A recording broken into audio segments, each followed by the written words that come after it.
Bartholomew wasn't like other blokes. Normal blokes dream of fast cars, winning lotto, maybe a Barbie the size of a small car. Not Bartholomew. Bartholomew dreamt of being a balloon. Yep, a big red rubbery balloon. He'd spend hours watching them at the park, eyes glued to the sky as they bobbed about. He even started talking to them. One day he'd whisper, "I'll be up there with you, mate." The other blokes at the pub reckoned he was a few snags short of a Barbie. See, Bartholomew reckoned being a balloon would solve all his problems. No more traffic jams, just float on over. No more crowded trams, just drift above the riffraff.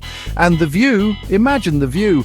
He started eating everything in sight, trying to puff himself up. "Gotta get that balloon shape," he'd say, patting his ever-expanding belly. His mates just shook their heads and ordered another round. "He's gonna blow before he floats," one muttered. Now, you wouldn't think a bloke obsessed with becoming a human balloon would be a hit with the Sheilas, but love works in mysterious and slightly gassy ways. Her name was Tiffany, blonde hair like spun sunshine, and she thought Bartholomew was hilarious. "A balloon, eh?" she'd giggle. "You're already halfway there." She wasn't wrong. Bartholomew's attempts at balloon-like expansion were producing impressive, if slightly smelly, results. "Tiffany," Bartholomew would say, with a sigh that sounded suspiciously like a leaking tire, "you're the only one who gets me." Bartholomew's brain was a strange and wonderful place. It fizzed with ideas like a dropped bottle of lemonade. He invented all sorts of contraptions in his shed, trying to make his balloon dream a reality. There was the human helium suit, a giant rubber onesie hooked up to a gas cylinder. Didn't work. Then came the Air Pump 3000, designed to inflate him like a bouncy castle. Also didn't work. Back to the drawing board he'd mutter, the smell of singed rubber lingering in the air. Tiffany, ever the supportive partner, would just pat him on the back and hand him another can of beans. "You'll get there, love," she'd say. "Just keep at it." Bartholomew figured if he couldn't invent his way into the sky, he'd eat his way there. He devoured baked beans, cabbage, anything that promised even the slightest bit of lift. The results were explosive. Let's just say the local pigeons learned to steer clear of Bartholomew on his afternoon walks. "One man's gas," Bartholomew would declare, "is another man's jet propulsion." Tiffany just held her breath and smiled.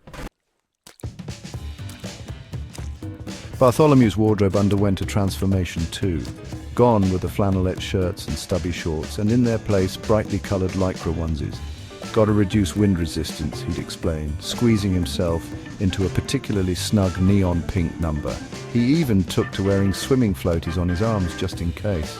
The blokes at the pub had a field day, of course. "Look at him," they'd roar, "ready for a dip in the kiddie pool." Bartholomew just ignored them. He had a dream and a very tight onesie to uphold. Through it all, Tiffany stood by him. She'd help him into his ridiculous outfits, hold his hand during particularly pungent episodes of jet propulsion, and even pretended to be impressed by his latest disastrous invention. "He's a right nutter," her mates would say. "Why are you with him?" "He makes me laugh," Tiffany would reply, and she meant it. Besides, she secretly admired his unwavering dedication to his admittedly bizarre dream. One day, Bartholomew decided to go public with his balloon aspirations. He organised a big event in the park.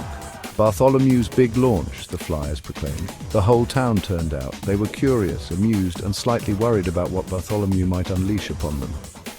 Tiffany stood by his side, beaming.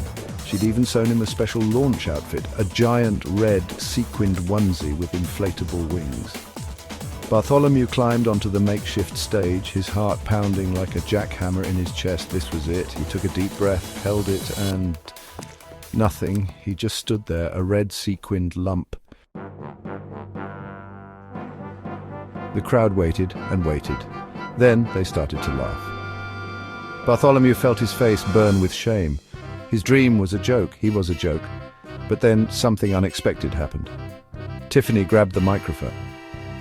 "All right, everyone," she said, her voice ringing out across the park. "So he didn't quite take flight today, but can you blame a bloke for trying?" The crowd, sensing her sincerity, went quiet. "He might not be a balloon," Tiffany continued, her eyes twinkling, "but he's my balloon."